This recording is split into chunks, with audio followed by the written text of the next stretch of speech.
Hello everyone, my name is Serobyan, and I know this speech is going to be a success, and I might even break the internet, because I woke up today with my right leg touching the floor first. If you didn't notice, I also stepped on this carpet with my right leg first. That is because in Armenia, the country where I come from, starting your day with the right leg brings you luck.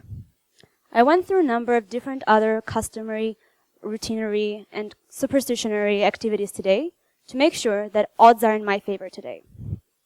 And so I do all these things because I believe in luck. I also believe in bad luck. That is why you'll never see me sitting at the corner of a table, because in Armenian superstition, that brings you 10 years of unmarried life. Similarly, when a friend of mine steps on my foot, I insist that I step back on theirs, because otherwise we might get into a fight. So I go about my day, doing these activities, following the superstitions, good and bad, and I don't even notice how they shape my actions and the way I view the world. But thankfully, those are very harmless activities, and they're very personal, and they range from me knocking on wood when I hear something bad, to me trying to guess what my test is going to be based on my coffee cup. And while many people will describe me as superstitious, I think that I am superstitious. But I'm also a little more than that, and I cannot define my identity by just this one belief. A French philosopher, René Descartes, famously said, "I think, therefore I am." To him, the question was more existential. He thought that if we doubt our own existence, the thought process itself indicates that we exist. I think, therefore I am. To me, the quote is a bit different. I believe, therefore I am. Full stop. I think that these beliefs and the way I perceive them have shaped my identity in many ways. And because I've had so many beliefs, I tried to categorize them. And so I came up with 3 distinct categories: religion, superstition, as you might have guessed, and societal beliefs. So this question about identity being defined by beliefs is very interesting to me. And when I said belief, the first thing that came to mind is religion. Well, there it's pretty straightforward for me. I'm from Armenia, and we belong to the Armenian Apostolic Church. The religion was brought to us by 2 apostles, and that is why it's called apostolic, who were the first nation who accepted Christianity as their national religion in 301. And we don't like when we're being compared to the Orthodox or Catholic Church, because we're a distinct institution with our own beliefs. And so 95% of my population, which is approximately 2.8 million people, believe in the same things that I do, at least in the religious realm. And religion normally tells us to believe in good things. But however, when we come across certain situations in our life, and especially in case of societal beliefs, it's sometimes really hard to differentiate between the good and the bad. When it's a religion, you can always refer back to the scripture, whether it's the Bible, the Quran, or the Torah, and it acts as a manual. It gives you the guidance when you have the doubt between choosing what is good and bad. For societal beliefs, it's a little different. I wish it was something from the Emperor's Grove, when you have the angel popping on your right shoulder, the devil on your left shoulder. They have a little discussion, debate, and then they decide and guide you through your actions to what is good and bad. But in real life, that doesn't happen that way. So when we think about this reference point, each one of us constructs their own prism of what they want to see in the world to be good and bad. We probably will all agree that Santa Claus and tooth fairies are good. When it comes to different ideologies, it's more complicated than that. So to help me guide myself through these different ideologies, I use religion, culture, superstition, and mentality. Or at least I used to, before coming to NYU Abu Dhabi. So this prism would help me understand and situate myself in the world where I'd have questions. And as I grew up, coming from Armenian society, traveling to the US as an exchange student, and then coming to NYU Abu Dhabi, I started to have more and more questions. And sometimes this prism wasn't enough for me to answer them. One of these questions is actually linked to a childhood story of mine. I used to take a walk to the Freedom Park, where there was the statue of Mother Armenia, as you can see. She was the hero for me, and she was standing overlooking the city of Yerevan, my hometown. She had the sword and the shield, and she was supposed to protect us and keep us safe and in peace. When I looked at Mother Armenia as a young girl, I thought that Mother Armenia is who I want to be. I thought that I might even join the army or become the president. And maybe then I can be able to protect my country. and to change and be the change that I want to see in the country. However, when I asked some of my classmates to vote for me when I actually started running for the president, they said they'd never do so. And when I asked why, they said, because you're a girl. That didn't mean I didn't have enough qualification. That didn't mean I wasn't fit for the position. But just because I was a girl, in their eyes, I was just not able to be the president in general. So why support me? That's why I decided to keep my ambitions at bay and my hopes low. And I decided that I will conform to the roles of women in Armenian society. You see, it's really tricky here because in Armenia, women are very much valued in the realm of the family because they're the building block of the family, they're the fire of the family, they're nurturing the family. But outside of the family, the role of a woman is very limited. And I thought that's how it's supposed to be until I came to NYU Abu Dhabi. My sophomore year, I started rooming with a girl from the US. She was very different than me. She would wear clogs and leggings to class, and to me that was a little outrageous. To put it in perspective, in Armenia, when a girl goes to a grocery store to buy bread, she puts full makeup, her runway clothes, and she does a defile. And it's very interesting for me to see that people have different beliefs than that. Also, she would not wake up in the morning with her right leg touching the floor first. So for the longest time, I thought she was going to be the most unlucky person on earth. But our conversations and discussions got deeper than that. We used to argue about many things, one of them being rights. I believed in human rights. She believed in female rights. I didn't really see the difference between the two, because ideally there shouldn't be any. Female rights are human rights. When we argued about education, she would say that girls' education is very important. To me, education for everyone was important. And I didn't see how these two ideas, both being good, had to be separated.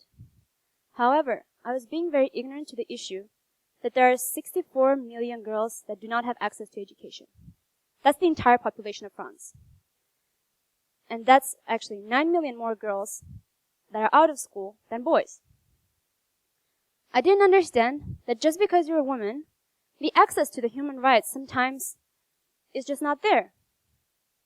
And different characteristics, not only gender, whether it's race, religion, or the color of skin, ethnicity, those things that define us as a group can hold us back from accessing these human rights. And when I understood that I've been ignorant to some of these things, I questioned, have I been ignorant towards many other things, like racism, Islamophobia? What was the world I was living in? Was this prism enough for me to understand the world? As I came in touch with more people, started sharing more ideas, went to different classes, traveled around the world, read up on different issues, my prism started growing and growing and growing, and at the end it became a kaleidoscope of ideas. The way that I identify myself is not just superstition, religion, culture, mentality. It's not an exhaustive list, even the one you see up on there. There are many ways I have been learning to define myself and view the world. And so, I feel that this issue of beliefs is especially important today, at the wake of an unprecedented migration. You might think the jump from gender equality, superstition, and beliefs to migration, and yes, to refugee crisis, might be a stretch, but let me explain. There are 65 million refugees in the world now. That's the entire population of France, plus 1 million. And there are many people who are asylum seekers. So for them, the people who haven't even gotten the status of a refugee, the future is even bleak, even more bleak.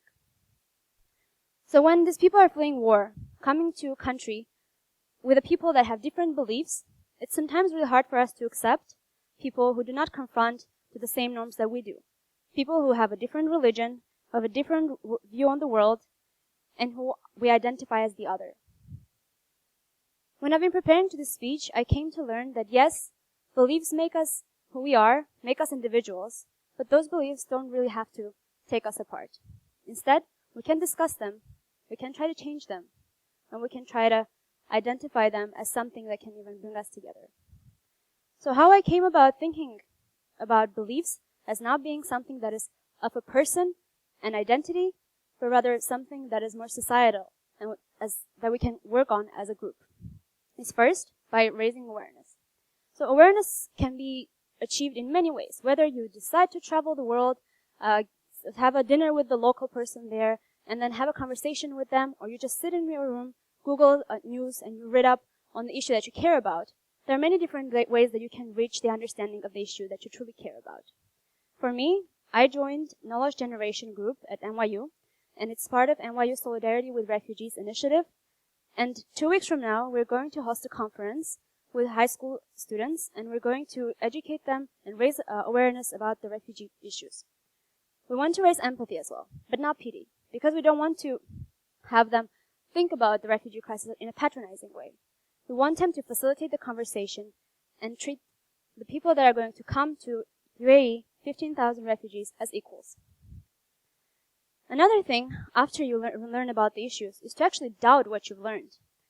In the 21st century, where there's so much fake media and fake news, you have to keep questioning yourself and not stop at a point where you think the information that you got comforts you.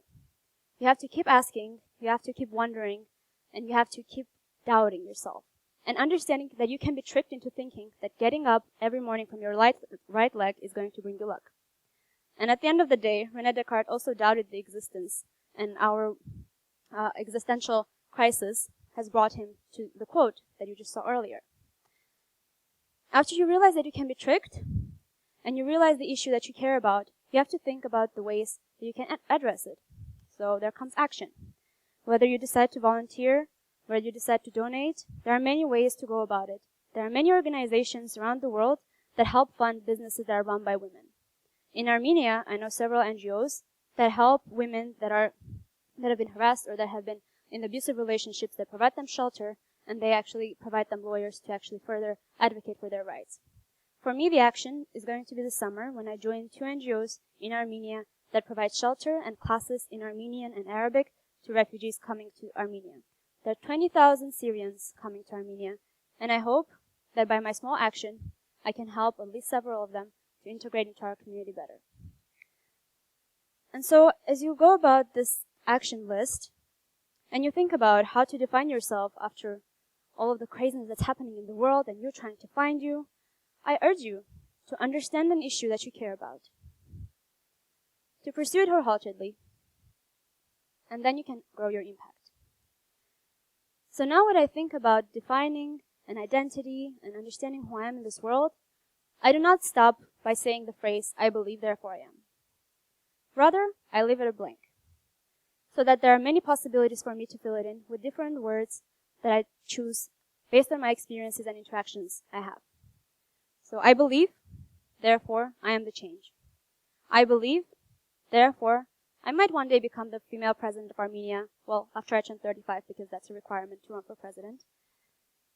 And I believe, therefore I'm able to understand the issue, pursue it wholeheartedly, and then grow my impact.